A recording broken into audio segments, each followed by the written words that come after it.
There are no rip-offs if you don't let yourself be ripped off. Ricky is a consumer and sees himself as a victim. He learns how prices are determined in a competitive market economy and the role that prices play in allocating scarce goods and services. The message is that he is not a victim if he follows some basic consumer principles and uses the ultimate power of the consumer, not buying. Ricky was always getting ripped off. It wasn't that he was stupid, he just wasn't very careful about how he spent his money. The stereo system was a good example. He planned on spending about $1,200 for a new system. He had saved his money, pretty much knew what he wanted, and was ready to buy it when he saw an ad in the paper. This was great timing. Ricky needed a new stereo, and Joe's Stereo was going out of business, sacrificing their entire inventory. It was almost too good to be true. Ricky hustled down to the store. A guy met him at the door and asked if he could help him. Ricky asked if they had the stereo system he had been planning to buy. The guy was very helpful, and although they didn't have that particular system, they had something much better for only slightly more money. By the time Ricky had left the store, he had paid an additional $700. But it was good equipment, and he had a 3-year warranty. But there was a problem. The warranty was a store warranty. And of course, the store wasn't there when Ricky went back 3 months later because the CD player was skipping, and the speakers were crackling, and one of the receiver's channels went out from time to time. He had spent more than he wanted. He hadn't read the warranty, and the equipment wasn't much good. Ricky had been ripped off. He was also complaining about prices. The movies were a ripoff. Gasoline was a ripoff. Clothes were a ripoff. The last concert was a ripoff. Haircuts were a ripoff. Anytime he bought anything, it was a ripoff. The problem was that Ricky failed to distinguish between ripoffs and prices that reflect the relative scarcity of goods and services, which are determined by the forces of supply and demand. All goods and services that have a positive money price, whether that price is 1 penny or $1 million, are scarce. If a product is not scarce, people can have all that they want by simply picking it up from the ground or off the trees. Sand at the beach is usually not scarce, and leaves at the end of fall in a heavily wooded area are not scarce. In fact, they are so not scarce that people pay to have them raked up and hauled away. A product that only costs 1 penny is still scarce, just not very scarce. In a competitive market, a product's price reflects its scarcity compared to all other products. We know that a truck is more scarce than a dress or a pair of pants. We know that a 4-bedroom house with a pool in San Francisco is more scarce than a truck. We can tell this by looking at the price. Price, as measured in dollars and cents, or pesos, or pounds, or euros, is the measure of relative scarcity of a product. A high price, however, is not necessarily a ripoff. It's simply an indicator that the product is relatively more scarce than some other products. Ricky has the idea that groups of all-powerful and evil people sit up in offices somewhere and simply decide how much they want to charge, making sure that the price is high enough to be unfair to Ricky. The only problem with Ricky's theory is that it implies that suppliers can charge any price that they want. If this were true, gasoline would be $1 billion a gallon. So what determines the price of a product? The forces of supply and demand determine prices in most markets, and the prices indicate how scarce one product is in relation to all others. Let's begin by making 2 assumptions. First, assume suppliers would like to charge as high a price as possible and still sell their product. Next, assume demanders would like to pay as low a price as possible and still buy the product. The only thing that the 2 groups have in common is that they would both like to make an exchange.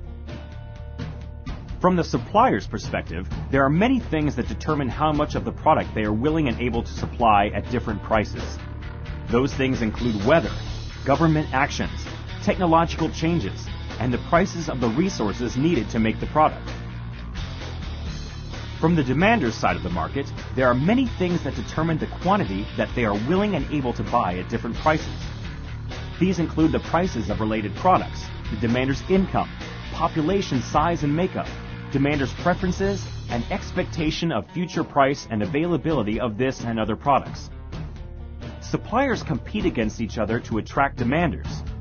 The law of demand states that once all other things have been considered, buyers will buy more of a product at lower prices and less of the product at higher prices. Suppliers who want to charge the highest price possible but understand the law of demand are forced by competition to lower their price to attract prospective buyers. Demanders who want to pay a zero price compete against each other to gain the scarce goods by bidding the price up. This competition of suppliers against suppliers and demanders against demanders is what determines prices. The law of supply explains the actions of sellers. All other things being equal, sellers will supply more of the product at higher prices and less of the product at lower prices. A market is a lot like an auction. A bunch of sellers want to sell their products, and a bunch of buyers want to buy them.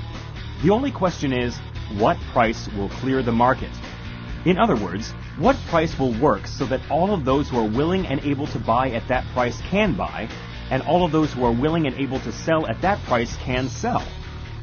Once a price has been determined, changes in supply or demand will cause changes in the price. Computer prices have fallen dramatically and continue to do so. In the 1990s, housing prices fell in Southern California. These price declines are the result of increases in supply and decreases in demand. Even the most powerful corporation is limited by demand conditions. As competition lessens, suppliers have more control over the supply of a product. In fact, Ricky would be interested to know that the members of the Organization of Petroleum Exporting Countries, or OPEC, do gather in a room to attempt to determine the total quantity of oil that they will produce to maximize profits for the group. Nevertheless, oil is not $500 per barrel because OPEC members know that price is simply not sustainable. This means that even a powerful group like OPEC can't charge just any price they like because they face a demand for oil that is similar to a demand for other goods and services. A higher price means a lower quantity demanded, and perhaps lower profits overall. The main message here is that Ricky is wrong. No group of all-powerful and evil people sit up in an office somewhere and simply decide how much to charge, making sure that the price is high enough to be unfair to Ricky.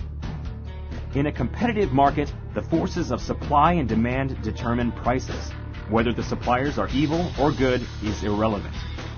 The laws of supply and demand and the forces of competition discipline all sellers. Not long after the stereo debacle, Ricky's friend Chris called him.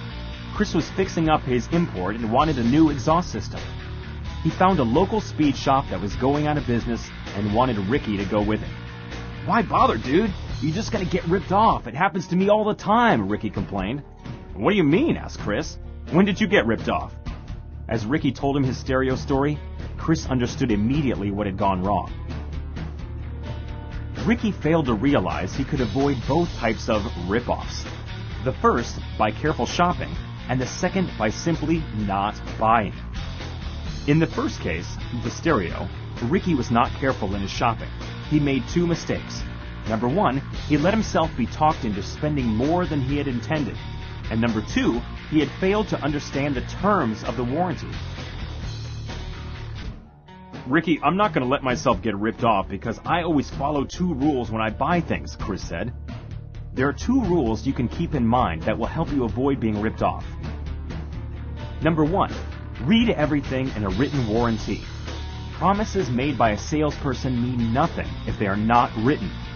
Don't listen to assurances that the contract or warranty is just the standard contract.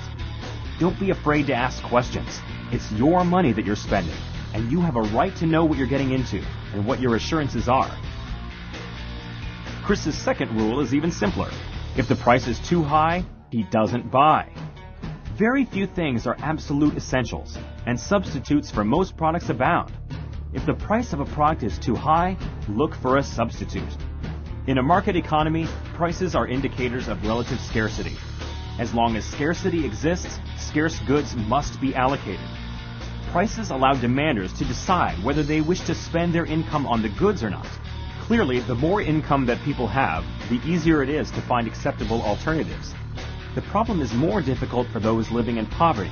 But poverty doesn't change the fact that a good strategy is to look for alternatives.